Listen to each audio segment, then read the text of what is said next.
विद्यार्थियों, आज के इस वीडियो में हम जो टॉपिक का डिस्कशन करने वाले हैं वो topic intermediate UP board, CBSE board और हर बोर्ड के विद्यार्थियों के लिए यूजफुल है। और इसके साथ ही साथ डिफेंस सेक्टर से जो विद्यार्थी जुड़े हुए हैं यानी कि एयरफोर्स, एनडीए, नेवी और इसके अलावा जो विद्यार्थी इंजीनियरिंग सेक्टर से जुड़े हुए हैं उनके लिए भी बहुत ज़्यादा इम्पोर्टेंस रखता है ये टॉपिक। ये वीडियो आज का, इस वीडियो में आज हम डिस्कशन करने वाले हैं आइडेंटिटी रिलेशन यानी कि तत्समक संबंध, और उसके बाद मैं बात करूंगा स्वतुल्य संबंध जिसको इंग्लिश में हम लोग रिफ्लेक्सिव रिलेशन के नाम से जानते हैं। तो एक एक करके यहाँ पे डिस्कशन करने वाला हूँ, आप ध्यान दें। सबसे पहले मैं आज यहाँ पे बात करने वाला हूँ तत्समक संबंध। इंग्लिश में इसको हम लोग कहते हैं आइडेंटिटी रिलेशन।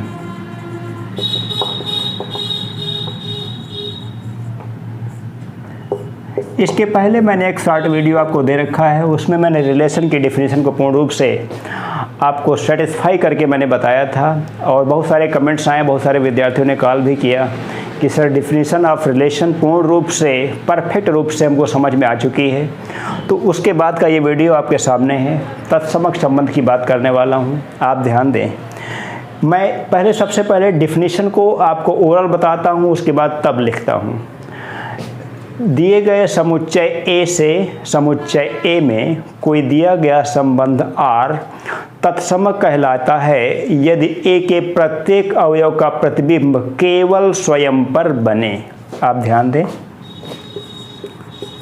समुच्चय ए से ए में कोई दिया गया संबंध R तत्समक कहलाता है, तत्समक कहलाता है यदि ए का मतलब यहाँ पे समुच्चय ए है, ए के प्रत्येक अवयव का प्रतिबिंब यानी कि इमेज केवल स्वयं पर बने। पूर्ण रूप से विद्यार्थी इसको समझ सकते हैं। मैं एक बार फिर से आपको समझाता हूँ। समुच्चय ए से ए में कोई दिया गया संबंध R तत्समक कहलाता है यदि ए के प्रत्येक अवयव का प्रतिबिंब केवल स्वयं पर बने। इसके अलावा कुछ भी नहीं लिखना है, ना तो इसकी कोई मैथमेटिकल डेफिनेशन यहाँ पे हमको समझानी है, सीधे एग्जाम्पल पे आना है। एग्जाम्पल आप देखें, एक समुच्चय मैं कंसीडर करता हूँ यहाँ पे A इक्वल्स टू 1 2 3 4। तो आप जानते हैं कि A क्रॉस A में यहाँ पे 16 एलिमेंट्स होंगे। तो यहाँ पर जो तत्समक संबंध होगा यानी कि आइडेंटिटी रिलेशन जो होगा, तो A से A में तत्समक संबंध R, तत्समक संबंध R इक्वल्स टू यहाँ पे हो जाएगा 1 1 2 2 3 3 4 4। अब इन 4 ऑर्डर्ड पेयर्स के अलावा यहाँ पे कोई भी ऑर्डर्ड पेयर आ जाएगा तो ये तत्समक संबंध नहीं हो सकता। इसके अलावा कुछ भी हो सकता है लेकिन वो तत्समक नहीं हो सकता। तो तत्समक संबंध समझना बहुत आसान है हमारे लिए। जैसा कि आपने देखा, समुच्चय ए से ए में कोई दिया गया संबंध R तत्समक केवल तभी कहलाता है जब ए के प्रत्येक अवयव का प्रतिबिंब केवल स्वयं पर बने। केवल स्वयं का मतलब जैसे 1 2 3 4, यहाँ पे 4 एलिमेंट लिया था मैंने, 1 1 2 2 3 3 4 4। इसके अलावा कोई भी इमेज यहाँ पे नहीं आ सकती, इसके अलावा कोई भी ऑर्डर्ड पेयर यहाँ पे नहीं आ सकता। तो ये तो कंप्लीट हो गया हमारे पास तत्समक संबंध। ध्यान दें, अब तत्समक संबंध को क्लियर करने के बाद हम बात कर रहे हैं स्वतुल्य संबंध की।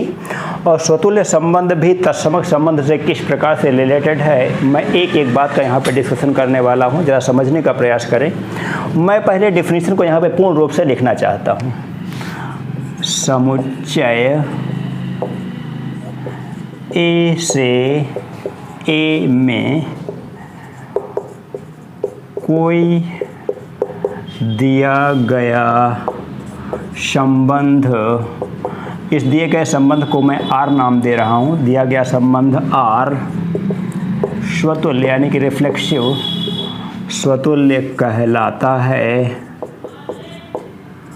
स्वतुल्य कहलाता है यदि A के प्रत्येक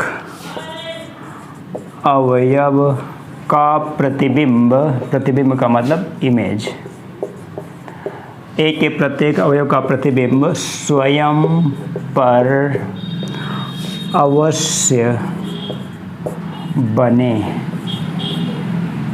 इस प्रकार से ये फुल स्टॉप यहाँ पे आता है। मैंने लिखा समुच्चय A से A में कोई दिया गया संबंध R स्वतुल्य कहलाता है यदि A के प्रत्येक अवयव का प्रतिबिंब स्वयं पर अवश्य बने। और इसकी एक दूसरी डिफिनीशन भी आती है, लेकिन पहले इसको हम लोग कन्फर्म करेंगे। यहाँ पे ज़रा समझने का प्रयास करें कि जब मैंने आपको आइडेंटिटी रिलेशन बताया था तो मैंने कहा था A के प्रत्येक अवयव का प्रतिबिंब केवल स्वयं पर बने, केवल स्वयं। यहाँ पे अंडरलाइन करता हूँ स्वयं पर अवश्य, स्वयं पर अवश्य और केवल स्वयं का अंतर आप समझने का प्रयास करें। यहाँ पर समुच्चय A अगर मैंने लिया था तो आइडेंटिटी रिलेशन के लिए केवल 1 1 2 2 3 3 4 4 ही आ सकते हैं। लेकिन यहाँ पर अगर मैं इसी एग्जाम्पल के अकॉर्डिंग लेना चाहता हूँ, आप ध्यान दें एग्जाम्पल को, मैं R लिख रहा हूँ, यहाँ पे R1 लिख रहा हूँ। चलिए मैं एक से ज़्यादा रिलेशन आपको बताना चाहता हूँ। यहाँ पे 1 1 2 2 3 3 4 4, इसके अलावा आप A क्रॉस A का कोई भी एलिमेंट यहाँ पे इंक्लूड कर सकते हैं, यहाँ पे लिख सकते हैं, कोई समस्या नहीं होगी। यहाँ पे आप 1 2 लिख सकते हैं, यहाँ पे आप 3 4 लिख सकते हैं। इस प्रकार के सारे रिलेशन, सारे ऑर्डर्ड पेयर्स यहाँ पर लिखे जा सकते हैं जो ordered pairs A cross A से रिलेटेड हों। अब आप क्या देख रहे हैं, स्वयं पर अवश्य बने, ये कंडीशन फुलफिल हो रही है कि नहीं हो रही है। 1 1 2 2 3 3 4 4 यहाँ पे आ चुका है और इसके अलावा A क्रॉस A का कोई भी एलिमेंट यहाँ पे मैं इंक्लूड कर सकता हूँ, मैं उनको करूँ या ना करूँ। तो यहाँ पर एक नोट पॉइंट आ चुका है आपके लिए, नोट कि प्रत्येक तत्समक संबंध यानी कि आइडेंटिटी रिलेशन रिफ्लेक्सिव रिलेशन जरूर होता है। प्रत्येक तत्समक संबंध स्वतुल्य संबंध अवश्य होता है। विद्यार्थी इस नोट पॉइंट को यहाँ पे नोट आउट करेंगे। प्रत्येक तत्समक संबंध स्वतुल्य संबंध अवश्य होता है।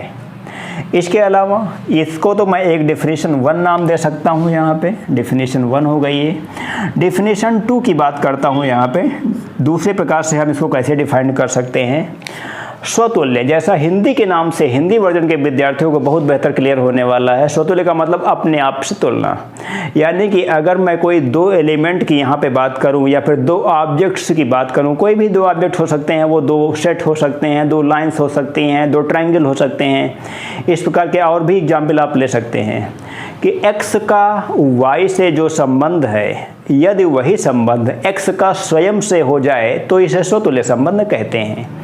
मैं उसकी डिफिनीशन को यहाँ पे लिखता हूँ। विद्यार्थी यहाँ पे डिफिनीशन लिखेंगे हिंदी वर्जन में, मैं मैथमेटिकल फॉर्म आपको लिखता हूँ, लेकिन हिंदी वर्जन एक बार और बताता हूँ। x का जो संबंध y से है, यदि वही संबंध x का स्वयं से हो जाए तो इसे स्वतुल्य संबंध कहते हैं। Full stop. अर्थात करके मैं इसकी मैथमेटिकल डेफिनेशन को समझा रहा हूँ। अर्थात x or y implies that x or x, कोई समस्या नहीं है। इसके एग्जाम्पल मैं सेट के अलावा लेना चाहता हूँ। आप ध्यान दें इसके एग्जाम्पल्स, जैसे example L1 parallel L2 implies that L1 parallel L1। L1 Rekha L2 के पैरेलल है तो ये क्या हो जाएगा, L1 रेखा स्वयं के पैरेलल भी हो जाएगी। तो इसका मतलब समांतर रेखाओं का संबंध स्वतुल्य संबंध होता है। इसका अगला एग्जाम्पल मैं ले रहा हूँ। यहाँ पे एग्जाम्पल नंबर 2, ये 1 कर लेता हूँ, यहाँ पे 2 लिखता हूँ, जगह थोड़ा शार्ट है हमारे पास, आप ध्यान देते जाएं। मैं अगर लिखूँगा A subset B implies that A subset A, प्रत्येक समुच्चय स्वयं का उप समुच्चय भी होता है। ए सबसेट बी अगर है तो ये ए सबसेट ए की कंडीशन को भी यहाँ पे सेटिस्फाई करेगा। इसका मतलब ए सबसेट बी की जो कंडीशन है समुच्चय की, ये स्वतुल्य संबंध को यहाँ पे फुलफिल कर रही है, वेरीफाइड कर रही है, सत्यापित कर रही है। ये दो एग्जाम्पल आपके हो गए। इसके अलावा क्या नहीं होगा ये भी जरा जान लीजिए। जैसे लंबवत रेखाएं की मैं बात कर रहा हूँ, ये एक रेखा मैं ले रहा हूँ, दूसरी रेखा मैं इस प्रकार से ले रहा हूँ, इसको L1 मान रहा हूँ, इसको L2 मान रहा हूँ। मैं देख रहा हूं कि L1 रेखा L2 के परपेंडिकुलर है, लेकिन L1 रेखा स्वयं के परपेंडिकुलर नहीं है। जब कोई रेखा अगर स्वयं के परपेंडिकुलर नहीं है तो इसका मतलब यहाँ पर स्वतुल्य संबंध यानी कि रिफ्लेक्सिव रिलेशन की शर्त पूर्ण रूप से सत्यापित नहीं हो सकती। तो इसका मतलब लंबवत रेखाओं का संबंध स्वतुल्य संबंध नहीं हो सकता। इसके अलावा समरूप त्रिभुजों का संबंध, सर्वांगसम त्रिभुजों का संबंध, ये सारे संबंध जो हैं वो स्वतुल्य संबंध की कंडीशन को पूर्ण रूप से फुलफिल कर रहे हैं। तो ये सभी इस प्रकार से मैंने 4-5 एग्जाम्पल्स आपको बता रखे हैं। ये सारे संबंध स्वतुल्य संबंध होते हैं। एक मोस्ट इम्पॉर्टेंट एग्जाम्पल यहाँ पे आता है। विद्यार्थी अगर चाहेंगे इसको पूछना तभी मैं बताऊँगा, अन्यथा मैं इसका वेरिफिकेशन आपको नहीं बताने वाला हूँ कि x less than are equal to Y. ये जो रिलेशन होता है x आर वाई में, x or y such that x less than are equal to Y, ये कंडीशन जो होती है ये कंडीशन भी स्वतुल्य संबंध को पूरा करती है। लेकिन कैसे पूरा करती है? बहुत सारे लोग कहते हैं इसको याद कर लीजिए, ऐसे ही होता है, ये होता है, वो होता है, इससे मतलब नहीं है। होता है तो कैसे होता है? मैथमेटिक्स में हर चीज़ का एक सटीक जवाब होता है। तो आप इसको जो है कि अगर हमसे कमेंट करके पूछेंगे कि sir x less than are equal to Y, ये स्वतुल्य संबंध कैसे होती है, कैसे होता है, तो मैं आपको बता सकता हूँ एक नेक्स्ट वीडियो में, किसी वीडियो के साथ मैं इसको बता दूंगा। इस क्वेश्चन को मैं डिराइव करके बता दूंगा पूर्ण रूप से। फिलहाल आज के लिए बस इतना ही। आप जान चुके हैं तत्समक संबंध यानी कि आइडेंटिटी रिलेशन और स्वतुल्य संबंध यानी कि रिफ्लेक्सिव रिलेशन के बारे में सब कुछ जान चुके हैं। आज की इस वीडियो को यहीं समाप्त करूंगा। Thank you.